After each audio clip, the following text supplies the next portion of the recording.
നമുക്ക് 10-ാം ശ്ലോകത്തിലേക്ക് പ്രവേശിക്കാം. മുൻപത്തെ ശ്ലോകങ്ങളിൽ സൂക്ഷ്മതത്വങ്ങളായ ബുദ്ധി, മനസ്സ്, അഹങ്കാരം എന്നിവയുടെ ഉൽപ്പത്തിയെക്കുറിച്ച് നാം പഠിച്ചു.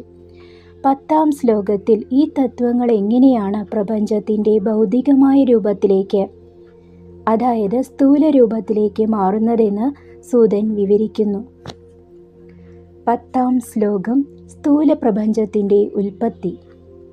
സൂക്ഷ്മ ശക്തികൾ ചേർന്ന് ഈ ലോകത്തിലെ ഭൗതിക രൂപങ്ങൾ ഉണ്ടാകുന്ന പ്രക്രിയയാണിത്. ശ്ലോകം: ഏവം ക്രമേണ സൃഷ്ടിശ്ച ബഭൂവ പ്രകൃതിർമുനേ ആവിർബഭൂവ തത്പശ്ചാത് വിരാട് രൂപം ച തന്മയാത്. പദാനുപദ അർത്ഥം: ഏവം ഇപ്രകാരം, ക്രമേണ ക്രമാനുഗതമായി, സ്റ്റെപ്പ് ബൈ സ്റ്റെപ്പ്, സൃഷ്ടിഹി സൃഷ്ടി, ബഭൂവ ഉണ്ടായി സംഭവിച്ചു, പ്രകൃതേഹി പ്രകൃതിയിൽ നിന്ന്, മുനേ ഹേ മുനേ, ആവിർബഭൂവ പ്രത്യക്ഷമായി വെളിപ്പെട്ടു, തത്പശ്ചാത് അതിനുശേഷം, വിരാട് രൂപം വിരാട പുരുഷന്റെ രൂപം, വിശ്വരൂപം, തന്മയാത് ആ പ്രകൃതി തത്വങ്ങളാൽ നിറഞ്ഞതിൽ നിന്ന്.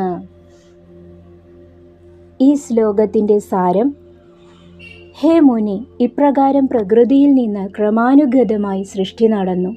അതിനുശേഷം ആ പ്രകൃതി തത്വങ്ങളിൽ നിന്ന് വിരാട പുരുഷന്റെ വിശ്വരൂപം, മഹത്തായ രൂപം വെളിപ്പെട്ടു. ഗഹനമായ വിശദീകരണവും തത്വചിന്തയും. ഈ ശ്ലോകം സൃഷ്ടിയുടെ പരിണാമത്തെ അഥവാ ഇവല്യൂഷനെ വ്യക്തമാക്കുന്നു. ക്രമം, ഓർഡർ. പ്രപഞ്ചം പെട്ടെന്നൊരു സുപ്രഭാതത്തിൽ ഉണ്ടായതല്ല, മറിച്ച് ക്രമേണ ഉണ്ടായതാണ്.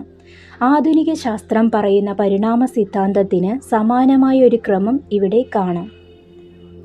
വിരാട രൂപം, കോസ്മിക് ഫോം. വ്യക്തികളുടെ ശരീരത്തിന് മുൻപ് പ്രപഞ്ചത്തിൻ്റെ സമഗ്രമായൊരു ശരീരം രൂപം കൊള്ളുന്നു. ഇതിനെയാണ് വിരാട പുരുഷൻ എന്ന് വിളിക്കുന്നത്. സൂര്യൻ കണ്ണായും ഭൂമി പാദമായും ആകാശം ശിരസായും സങ്കല്പിക്കപ്പെടുന്ന ഈ രൂപം പ്രപഞ്ചം ഒന്നാണെന്ന വലിയ സത്യത്തെ ഓർമ്മിപ്പിക്കുന്നു. പ്രകൃതിയുടെ പങ്ക്. ഭഗവാന്റെ ചൈതന്യമുണ്ടെങ്കിലും സൃഷ്ടിയുടെ മുതൽക്കൂട്ട്, മെറ്റീരിയൽ കോസ് പ്രകൃതിയാണ്. ആ വിരാട രൂപം പോലും തന്മയാത് പ്രകൃതിമയമാണ്. ഗുരുനാഥൻ്റെ ഉപദേശം. വത്സ, ഈ ശ്ലോകം നമുക്ക് നൽകുന്ന വലിയ പാഠം ഏകത്വം, യൂണിറ്റി ആണ്.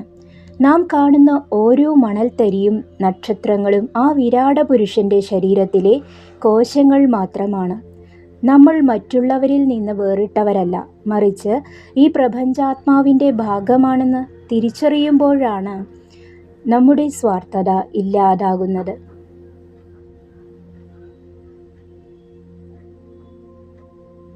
ഇതുവരെ 10 ശ്ലോകങ്ങളിലൂടെ നാം സൃഷ്ടിയുടെ ആമുഖം പഠിച്ചു.